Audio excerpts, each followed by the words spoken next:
And not only should Jey Uso win King of the Ring, but Jey Uso should win Money in the Bank this year.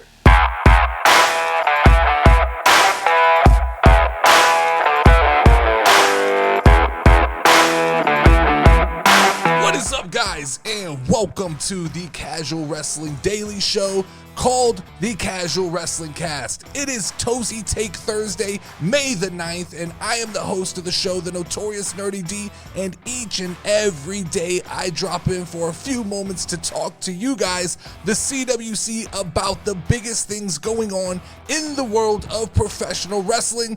If you enjoy the casual wrestling content, please take a second to join Casual Wrestling Club. The link will be in the description of this video. It is 100% free to join. That is where we do exclusive giveaways, our exclusive polls, and we drop all of the bonus episodes for the channel. Like this week, we are going to be giving away a Crumble Cookie e-gift card to one lucky member of the group. Like I said, it is Toasty Take Thursday, where we wrap up the week with 5 rapid-fire hot takes and opinions about the most viral stories of the week. On Thursdays, we keep it fast-paced and spicy. So you guys try to keep up, and let's get this show started.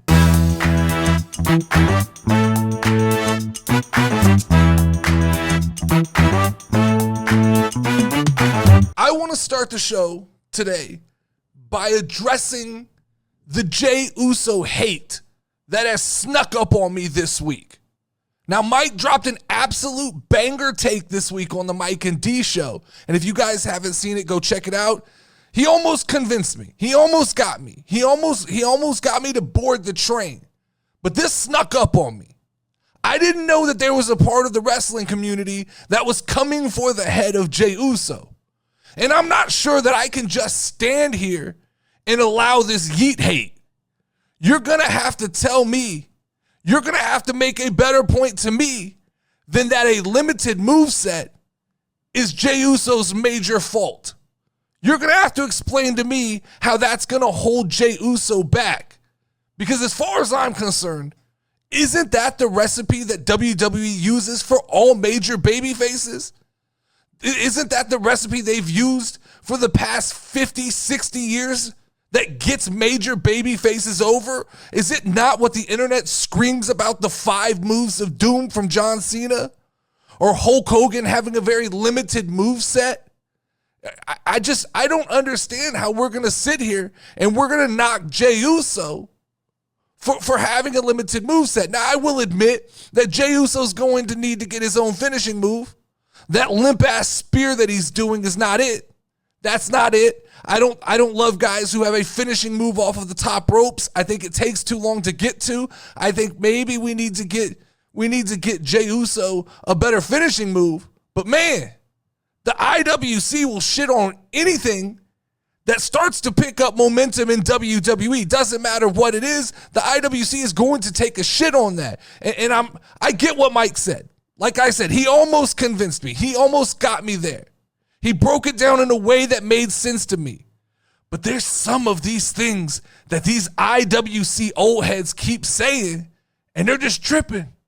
They're just tripping. I think they just want to hate anything that is fun to watch in WWE. You mean to tell me that we're out here saying that Jey Uso isn't on the level of a mid-card champion?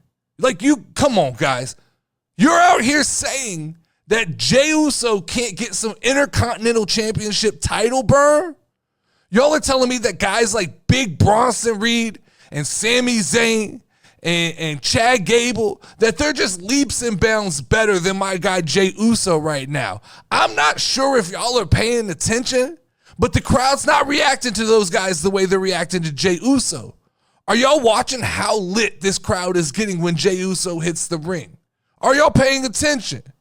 I'm saying right now, Jey Uso should not only hold a singles championship, Jey Uso should win King of the Ring. I'm calling it. Gunther doesn't need it. Drogonov's not ready. Jey Uso's the guy. And not only should Jey Uso win King of the Ring, but Jey Uso should win Money in the Bank this year. And Jey Uso should hold a damn world title in the year of 2024. The only reason I'm going to accept that Jey Uso is not a champion in 2024 is because he gets back involved with Jimmy. He gets back involved with the bloodline, and that story picks up steam, and we roll into the bloodline versus bloodline later this year. That's it. That's the only reason that I'm allowing you guys to say that Jey Uso is not worthy of being a world champion. That's the only reason. You guys are insane that Jey Uso can't be a mid-card champion, that Jey Uso is relegated to being a tag team championship. The level of disrespect for Jey Uso is going to have to stop. So y'all's boy Tony Khan is out here talking again. I don't get it. Somebody please tell Tony Khan that he doesn't have to talk to every podcast that will listen. Somebody tell Tony Khan that it is okay to turn down an interview. Somebody tell Tony Khan that just let your company be what your company's going to be. Because Tony Khan went on a podcast this week and was quoted as saying, "Our biggest strength is the quality of our athletes and the charisma of our biggest stars. Some of the biggest names in wrestling are in AEW, and there is a reason why all of the biggest free agents want to come to AEW. This is where the best wrestle." Biggest free agents, Tony. That's biggest free agents. That's what we're saying.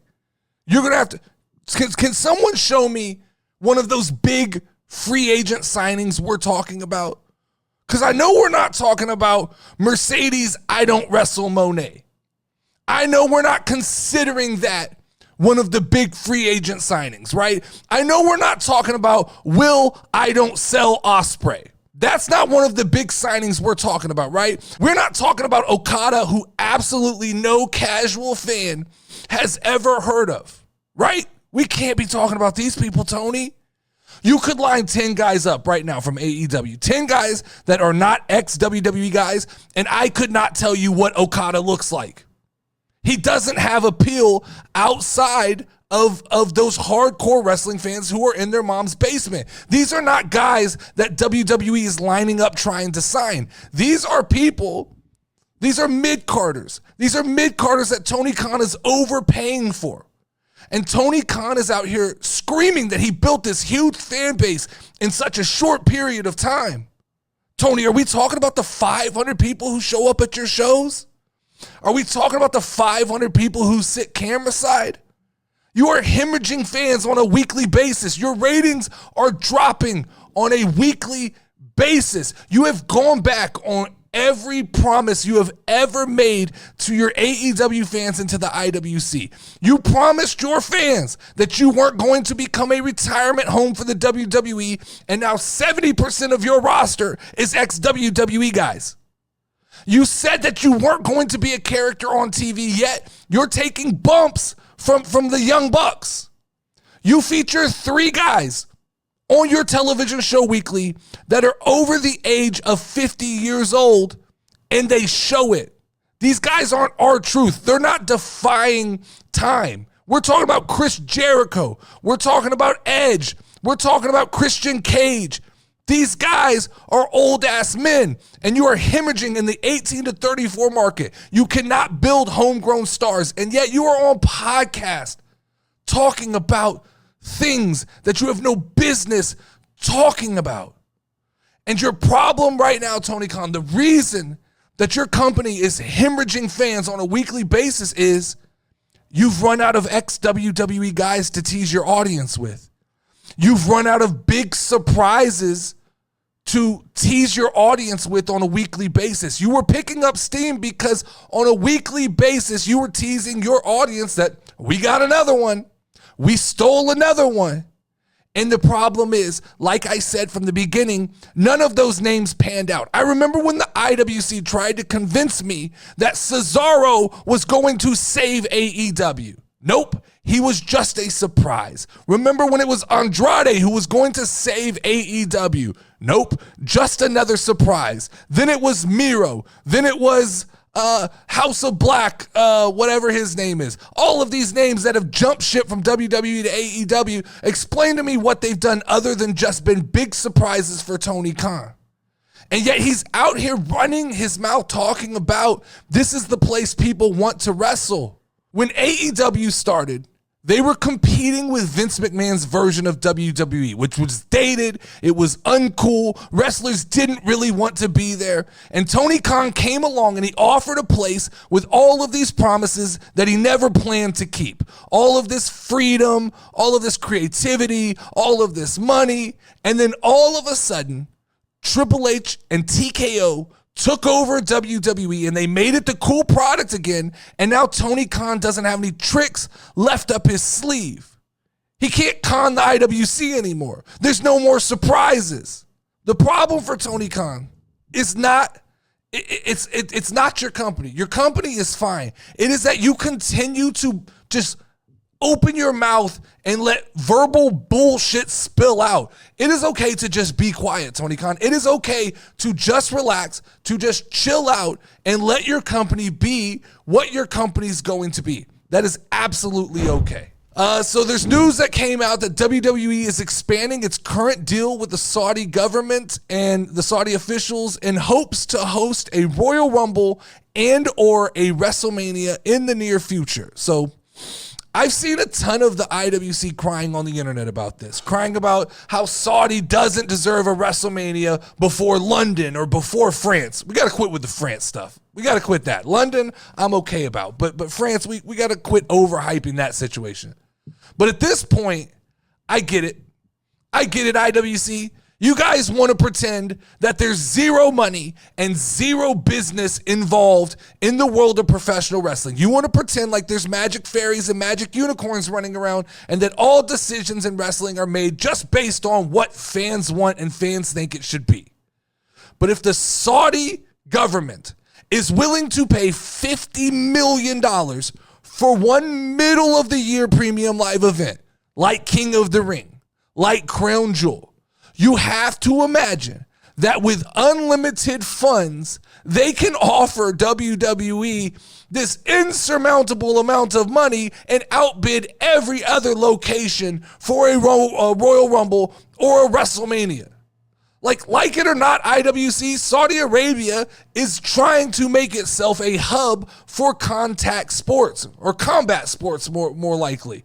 UFC has expanded their deal. Now, WWE has expanded their deal. They already have the WWE experience. And I don't know if anybody's gone on YouTube to watch a video tour of the WWE experience, but that place is like fan access year-round on steroids. Such a cool-looking thing to do. My best bet, guys, is not only do they get a Royal Rumble by 2027, but I'm going to guess that Saudi Arabia has a WrestleMania by the year 2030. I think that WWE is going to try London. I think London will be a test market. I think 2027, 2028, we probably get a WrestleMania that is not in the United States. And I think by 2030, if all goes well, there will be a WrestleMania in Saudi Arabia. That's how money works. That's how business works. WWE is beheld to shareholders, and TKO wants to make money.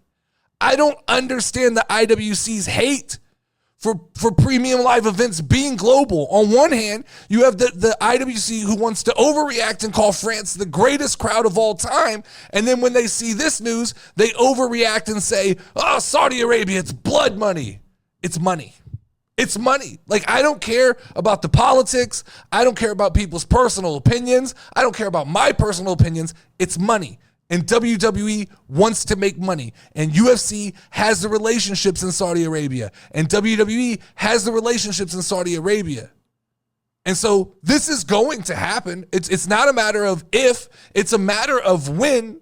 And it's going to make TKO tons of money. It's going to make WWE tons of money, which in turn is going to make the product bigger. It's going to make the product better. And when it rolls back into your city, you won't give a shit. You'll buy tickets and show up, and you'll cheer for your favorite superstars.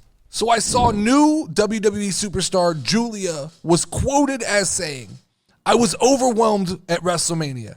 It's a completely different scale. It was epic. I was moved. And it was the same backstage. 80,000 people roared and cheered. It's great to wrestle in Japan in front of 3,000 people, but when I saw WrestleMania, I couldn't be satisfied, and I wanted to continue having that feeling." Guys, I've been saying this for a long time. The IWC needs to pay attention when I talk, because I have been warning them for a long time that these kind of statements are coming. I asked you guys earlier in the week, why would anyone leave WWE to go to AEW? And there was always, you always get the wild few answers that give me the insane reasons, like for the money. For the money, Nerdy D, they leave for the money. No, not top guys. That's a mid-card guy thing. They leave for the dream matches. No, not the top guys. That's a mid-card thing. Well, they want creative freedom. That's an illusion, and not the top guys. That's a mid-card thing. Here's the issue with the delusion that the IWC has. When they say things like, Tony Khan can outbid the WWE for every free agent. That's not true. That's not true. There is a standard of the market that is set that the top guys make. And Tony Khan, outside of maybe Mercedes Moné, is not going to continue to break up that market and overpay top stars. What Tony Khan is going to do is outpay WWE on the mid-card guys. He's going to outpay for the guys that WWE doesn't necessarily need or necessarily want. Look at the free agents he signs. They're mid-card talent. He overpaid Mercedes Moné. She is not a top star. You can scream she's a top star, but she's not going to move the needle in AEW. You got your big surprise pop in Boston, and that's it. She's not moving the needle. He overpaid for Okada. He wanted to make sure that WWE didn't get Okada, so he overpaid. He overpaid for Will Ospreay. He's overpaying for mid-card talent. These names are not worth the amount of money that he gives them. They're not top draws. The top wrestlers in professional wrestling are going to make the money that they want regardless of where they wrestle. So then you have to factor in WrestleMania. You don't hear top-level superstars saying that they aspire to headline Double or Nothing. You don't hear top superstars saying they aspire to headline Wembley. They want to be a part of WrestleMania. WrestleMania is the Super Bowl. It is what wrestlers aspire to. It is what little kids look up to. It is the biggest event in all of professional wrestling. And even when Vince McMahon tried to kill WWE by making it the least cool thing in professional wrestling, we still had WrestleMania. It was still the biggest show in town. But now that Triple H has made WWE the cool product again, and he's nailed it with the booking in WrestleMania, I find it impossible to believe that any top name would want to go headline Double or Nothing at the MGM Ballroom and not be on the card at WrestleMania. I get what you guys are saying about dream matches. I understand. Top guys aren't worried about that. They'll make their own dream matches. They believe that they're the best and who they wrestle is going to be the best. I understand what you guys are saying about money. And for guys at the end of their career, that makes sense. For guys who are past their prime, that makes sense. For mid-card guys who can go grab a bag, that makes sense. Not the top guys. That argument doesn't work for the top guys. The top guys, they make the money no matter where they go. Like right now, I can only imagine, if the rumors are true and MJF extended his contract with AEW, I can only imagine how pissed off he is sitting at home knowing that he's riding on a sinking ship, that he's watching the ratings slip on a week-to-week basis. He's watching those crowds grow smaller and smaller. He's watching people only show up for the pay-per-views because that's really the only thing worth watching right now in AEW. Like, MJF was in the prime position. His contract was up. He had the opportunity to jump ship over to Triple H's company right when Triple H was reclaiming the industry. And instead, the rumor is that he re-signed with AEW, and now he's going to be stuck wrestling against 350-year-olds on a weekly basis and a bunch of ex-WWE mid-carders. Like, there's a part of me that believes MJF's not injured. MJF's ego's just hurt. He doesn't want to come back. He's pissed off. He's like, Tony, get your shit together. Figure this out. There is a world where AEW can compete. There is a world. It's just not the world that Tony Khan lives in. Tony Khan is going to have to get the right people around him to fix the sinking ship, to plug the holes in the Titanic that is AEW. And I just don't think that Tony Khan has the humility to actually do that. The last thing I want to touch on today isn't really a news story. It's the thought kind of sparked from the news story I saw this morning of WWE trying to knock off the Cult of Personality theme song of CM Punk. And we could talk about that, but I don't think that's really big news. That's kind of been a WWE thing for as long as we can remember. What I wanted to talk about, though, that sparked from this article was I need to take a victory lap. I need to pat myself on the back. You guys remember when the IWC tried to come after me because I said CM Punk wasn't the cancer that they wanted him to be? Do you remember when the IWC came after me because they wanted to sell the narrative that CM Punk was a locker room destroyer? You guys remember that? You guys remember me defending him and saying, no, that's not the way. Look, a lot of the ways that CM Punk's reacting, that's the way grown men react. Not little boys like AEW guys, but CM Punk's reacting like a grown man. It's not cancer. He's just standing up for himself. Now, having said that, has anyone noticed lately how happy and comfortable CM Punk looks on TV on a weekly basis? Like, he looks genuinely happy to show up to work. He looks genuinely happy to mentor the younger wrestlers and to just show up and do his job. I think that all CM Punk ever really wanted was to feel appreciated in professional wrestling. He wanted to feel appreciated for the hard work that he has put into this wrestling industry. His first run with WWE, Vince wouldn't acknowledge that he deserved a WrestleMania main event, and so he felt disrespected. In AEW, Tony Khan couldn't convince his dipshit EVPs to get their heads out of their asses, so he felt disrespected.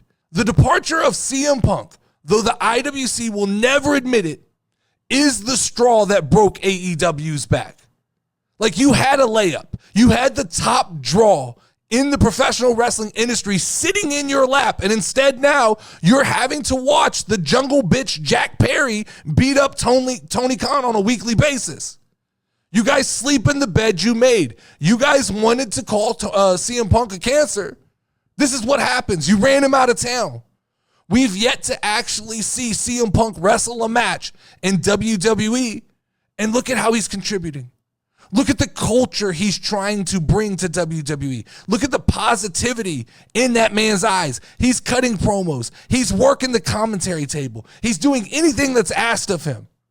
That doesn't sound like a cancer to me, IWC. That sounds like a guy who just wants to be respected. I should go back. I should literally go back and pull up all of the comments from when I was defending CM Punk, because it got nasty. It got ugly. Like, there were people trying to call to cancel me from wrestling media because I said that's how grown men react. Grown men just want to be respected. And the IWC, the soft little bitches that they are, they kept crying, no, you can't fight. No, he's a cancer. No, he's the problem. Why is it always him? Why is he always the common denominator? It's because he wants respect. It's because he wants respect. I might have to start a segment on this show called Nerdy D Remembers, where I go back and I pull up all of the dumb shit that the IWC argues with me about that I inevitably 6 months later am right about, but they'll never give me credit for it. I might have to do that. But until I do that, let me know your thoughts about this episode in the comments. Make sure to join the Casual Wrestling Club. The link is in the description of this video. Thank you guys as always for taking the time to hang out. I am Nerdy D, and we will talk more wrestling tomorrow.